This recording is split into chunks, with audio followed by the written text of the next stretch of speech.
Boa noite, professores, alunos e convidados. Hoje o nosso grupo irá apresentar a aplicação de isótopos na agronomia, tendo como integrantes Gustavo Alves da Costa, Pedro Henrique Souza Magnoto, Pedro Pires Medina, Rafael Padilha e Vinícius Alexandre Belim, sendo os orientadores os professores Ulisses Aparecido Camargo Rosa, Eduardo Antedomeníaco e Josinei Venâncio Cordeiro.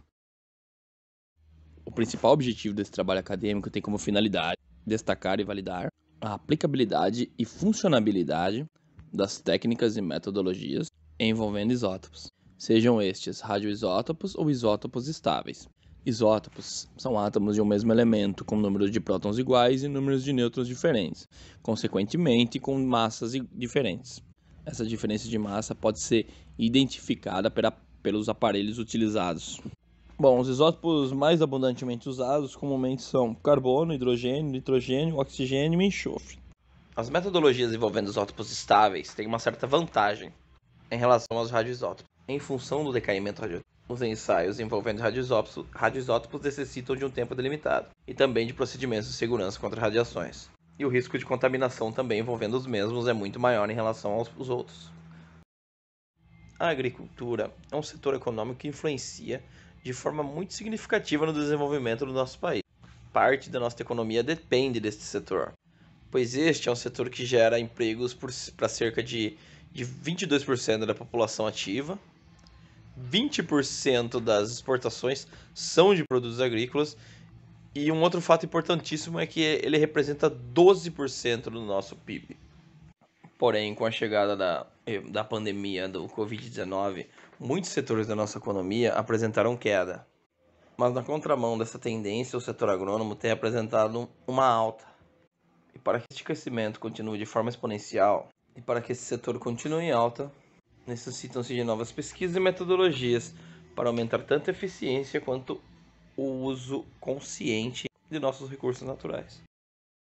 O objetivo desse trabalho acadêmico tem como finalidade realizar uma análise em cima da aplicabilidade das metodologias e técnicas envolvendo isótopos na agronomia e determinar se esse é um procedimento vantajoso em relação de custo-benefício, assim como destacar a sua importância na pesquisa e desenvolvimento de novas metodologias envolvendo análises, desenvolvimento de fertilizantes menos agressivos ao meio ambiente e também com assuntos relacionados à contaminação do solo e da água. E também fazer uma abordagem em relação às problemáticas das metodologias envolvendo isótopos, tais como custo dos compostos, custos dos equipamentos utilizados nos ensaios, etc. Os isótopos em gerais apresentam uma baixíssima porcentagem, como é o caso do deutério ou hidrogênio 2, que representa apenas 0,015% de todo o hidrogênio no planeta Terra. Esses valores de baixa porcentagem podem ser transmitidos também para os isótopos de outros elementos, como os isótopos do carbono, nitrogênio, oxigênio e enxofre. Os isótopos em gerais são muito utilizados no setor da agronomia, devido a seus grandes benefícios, a sua versatilidade e o seu baixo custo. Dentro desses isótopos são muito comum a utilização dos isótopos de enxofre, hidrogênio, nitrogênio, carbono, dentre outros vários elementos. As suas aplicações são várias, sendo muito comum na utilização de fertilizantes, de bioindicadores, de biomarcadores ou no estudo de compostos e estruturas dos vegetais e das plantas em gerais. O carbono apresenta um total de 15 isótopos, porém somente dois deles são estáveis, o carbono 12 e o carbono 13, presentes na imagem abaixo, junto com o carbono 14. Como o carbono é o principal elemento da química orgânica, ele está presente em diversos processos bioquímicos, entre eles a fotossíntese, que é fundamental no fracionamento isotópico, pois ocorre a fixação do carbono na planta. Assim, o carbono funciona como indicador geográfico, pois, com os resultados, é possível determinar a dieta dos animais. O valor da razão isotópica do oxigênio depende da composição da água.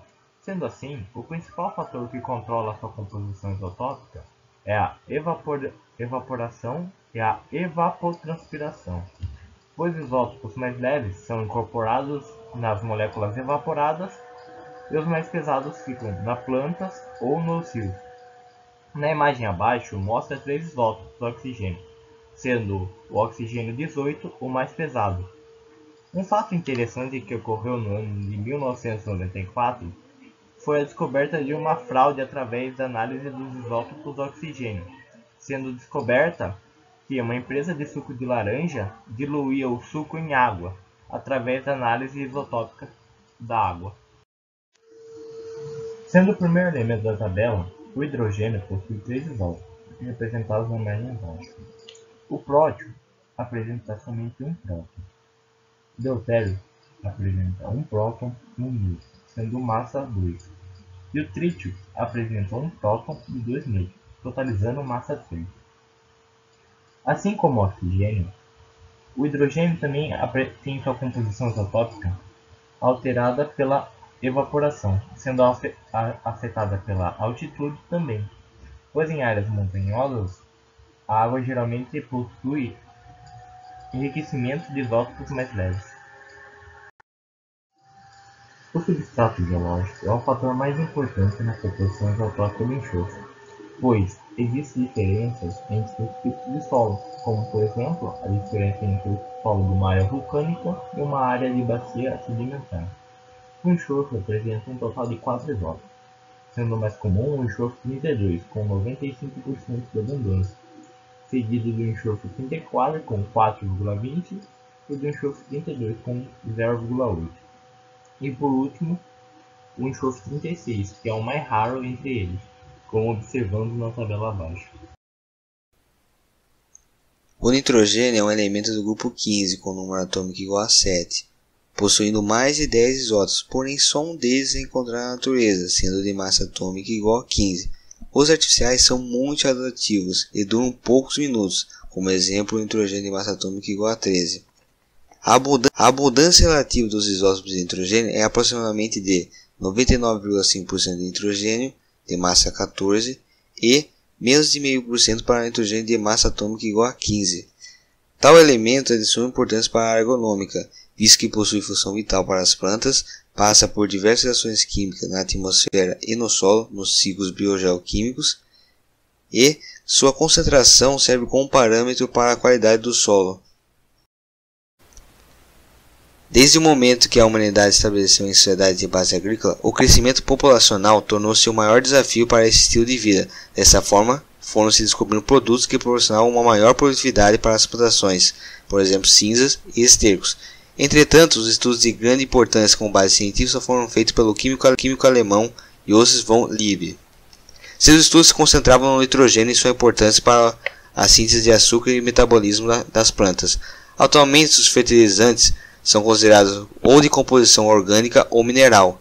Ambos fornecem à planta macronutrientes, que são compostos de nitrogênio, fósforo e cálcio, que fazem parte do metabolismo das plantas, e também fornecem micronutrientes, que são responsáveis pela ação enzimática e o controle da mesma pelos metais manganês, zinco e entre outros, que são os elementos traços. Existem inúmeros métodos de análise que utilizam isótopos de nitrogênio de massa atômica igual a 15. Um deles é a diluição isotópica, que inclui a utilização desses isótopos de nitrogênio pelo enriquecimento do solo. Visto que as concentrações naturais de isótopos, embora em pequena quantidade, sejam conhecidas tanto no solo quanto na atmosfera, a adição de novos isótopos ao solo permite quantificar e compreender os processos de transformações do nitrogênio gasoso até finalmente ser absorvido pelas plantas. E para isso são empregados fertilizantes, que servem como meio de transporte para esses isótopos de nitrogênio. Como exemplo, temos uma tabela feita por uma pesquisa do Centro de Energia Nuclear na Agricultura da Universidade de São Paulo, que enriquecendo o fertilizante ureia, conseguiu a porcentagem absorvida pelas plantas conforme as diferentes profundidades da raiz. Tais dados auxiliam nas possíveis mudanças a serem tomadas em uma plantação. Os isótopos estáveis servem como traçadores em diversos processos. Eles nos auxiliam no entendimento de como as reações químicas ocorrem na natureza.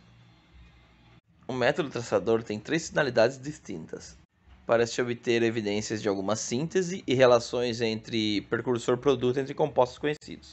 Também pode ser utilizado no isolamento, purificação e identificação de intermediários desconhecidos numa cadeia de reações.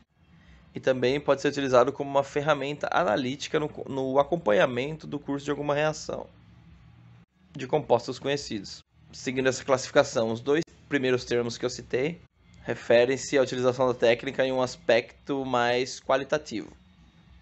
E o último termo refere-se a uma técnica analítica através da diluição isotópica, por ter um caráter mais quantitativo. Isótopos radioativos são isótopos instáveis, ou seja, buscam uma estabilidade natural. Essa estabilidade é conseguida a partir do processo de decaimento radioativo, que irá produzir radiações com massa ou radiações sem massa. No caso das radiações sem massa, são os raios gamas, enquanto as radiações com massa são as partículas alfa, beta mais e beta menos. As partículas alfa podem ser caracterizadas como um núcleo de hélio, enquanto as partículas beta mais podem ser caracterizadas como um pósitron e as beta menos podem ser caracterizadas como um elétron. Lembrando que essas radiações são radiações ionizantes, ou seja, irão danificar o tecido e a matéria orgânica em geral. Também é bom salientar que isótopos radioativos, por serem instáveis, apresentam uma meia-vida muito inferior aos isótopos estáveis. Os radioativos ou lixo radioativo são os subprodutos do processo de fissão nuclear produzido nas usinas nucleares.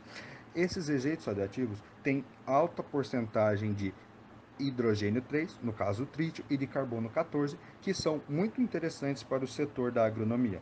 Contudo, vale salientar que a remoção desses radioisótopos é muito complexa e às vezes se torna inviável. A radioautografia é uma técnica que utiliza de isótopos radioativos, muito presente no setor da agronomia, uma vez que ela visa determinar a distribuição qualitativa de determinados nutrientes na planta. Ou seja, é muito estudado quando deseja determinar quais nutrientes estão sendo armazenados em determinadas estruturas da planta, quais nutrientes irão ser absorvidos de determinados fertilizantes e quais nutrientes também serão absorvidos do solo. Também é muito boa para se estudar a translocação desses nutrientes entre as estruturas anatômicas da planta. Os isótopos foram aceitos pela comunidade científica somente em 1920, com o experimento espectrógrafo de raios positivos de Aston, discípulo de Thomson. Mas em 1912, Thomson já tinha provado que o neônio apresentava duas massas para uma única espécie atômica, ou seja, o neônio 20 e o neônio 22. No entanto, demorou um tempo para a comunidade, somente no período entre 1927 e 1932, onde ocorreu mais descobertas de isótopos, como o isótopo do enxofre 32, 33 e 34, do carbono 13 e oxigênio 18 e o 17, é que as coisas começaram a melhorar. Com o aprimoramento do espectrômetro de massas, na década de 30, Alfred Near e colaboradores começaram a utilizar os isótopos na agricultura, no estudo ecológico, no estudo da absorção de nitrogênio por soja. Isso começou a acabar revolucionando a forma de enxergar as coisas. E cada vez mais o espectrômetro de massa foi se tornando uma ferramenta de análise importantíssima pela sua praticidade e pela sua abrangência, tendo utilidade tanto no campo de agricultura quanto no campo ecológico, e em diversos outros estudos, como por exemplo, análise de biomoléculas, de proteínas, de moléculas muito mais complexas. Agora falando um pouco sobre os radioisótopos, que são de fundamental importância para esse trabalho, porque assim como os isótopos estáveis, os radioisótopos também são de fundamental importância, tanto para estudos na área da medicina, agricultura e ecologia. Agora, aqui no slide abaixo, é possível observar que há vários equipamentos diferentes e vários esquemas ilustrativos. Um exemplo muito famoso é o detector J.J. Miller, que é utilizado desde 1928. Ele é usado para a finalidade de medir a detecção de radiação pelo meio do ambiente.